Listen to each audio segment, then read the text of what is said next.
Bay Wildlife Reserve today. As we head on in here, please make sure to listen. Just a few quick reminders. Please make sure to remain fully seated at all times. That includes those little ones. They are more than welcome to sit on your lap, but that is where they must stay for the entire journey.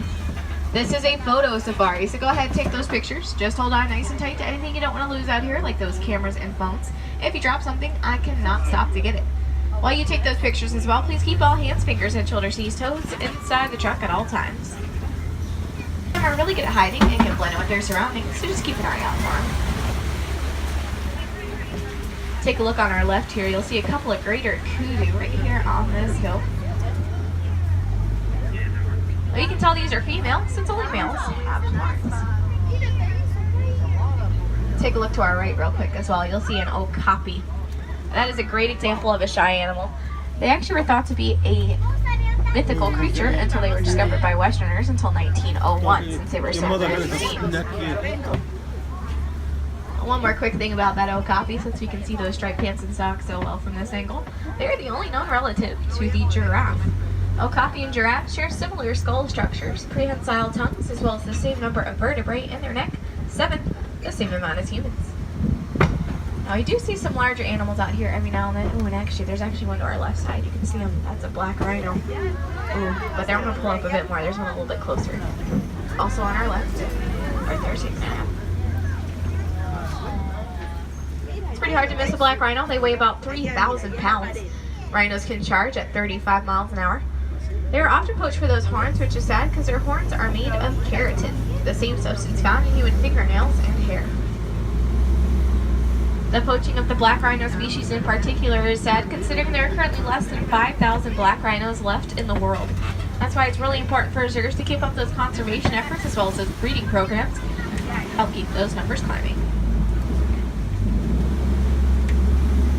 We are headed out of the Ituri Forest and down to the Safi River, home to some of Africa's most dangerous animals. And you know what that means? Hippos. Hippo can't resist some good weather. Just take a look up ahead of us there. There's a couple of hippos taking a dirt nap.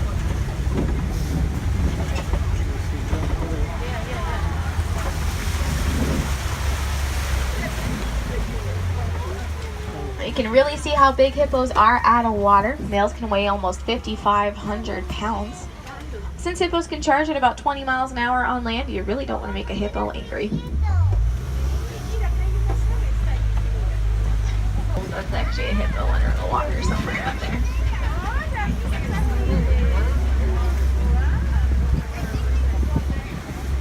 Hippos also communicate with their mouths, whether it's by opening them up to show off their large teeth to intruders, or by wheeze honking, the sound that they make.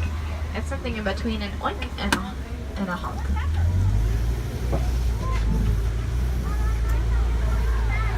I'll make sure you remain fully seated. That's my number one important rule. But there are a couple more hippos on land here on our left side. You can just see them. We're going to take an even more cautious look to your left here.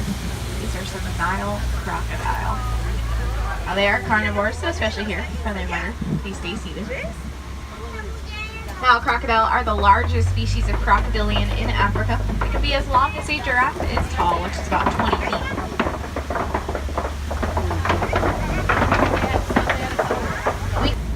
There's a den here on our left, so keep an eye out. That's usually a pretty good sign of pack hunters. Oh, and actually you can see a couple of African wild dogs right there on the ground. Go around and pull up a bit more, you can see them a little bit better. They're still on our left. They're in the den though. You can see a painted pattern of black, tan, white fur. They're all kind of huddled up in there. Well, they are super cute, but it's just a good disguise. They are one of the most successful pack hunters in Africa with a success rate of 90%. That's higher than a lion, even the cheetahs. Also out here towards our left side, some sable antelope. Sables have those long curved horns which they use for defense. So they actually get down on their knees and shove them off to anything willing to challenge them. Like the sable serves as a symbol of protection for the Harambe Wildlife Reserve, their horns serve as a symbol of protection for them.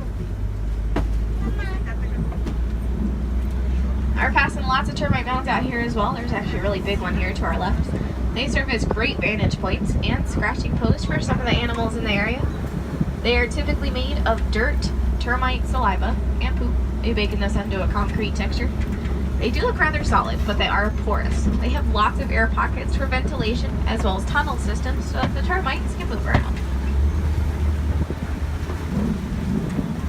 They can migrate in groups anywhere between 1.2 to 1.5 million large, sometimes even more.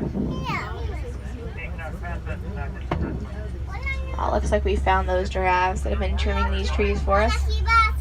They are a migratory species, so they do walk around quite a bit. They really only sleep about 30 minutes a day, and it's not usually all at the same time. On our way over there, though, you can see a few springbok there as well on our right. They look like baby antelope, but they are fully grown. They only reach about 3 feet in height.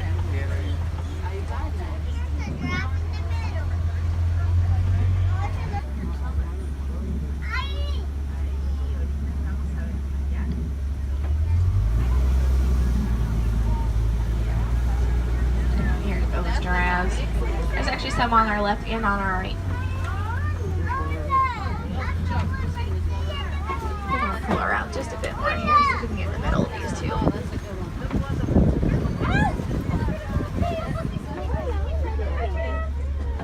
Well, we're really close, so it's easy to tell that they are Maasai giraffes. They have more of a rough edge pattern to that coat.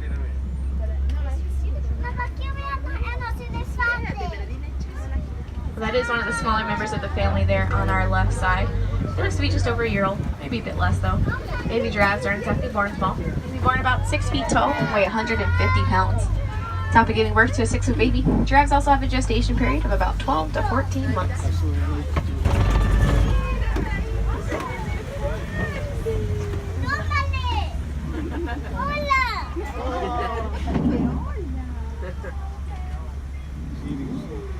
Oh, he kind of gave it away, but we are headed into elephant country as well, so I think we'll head this way.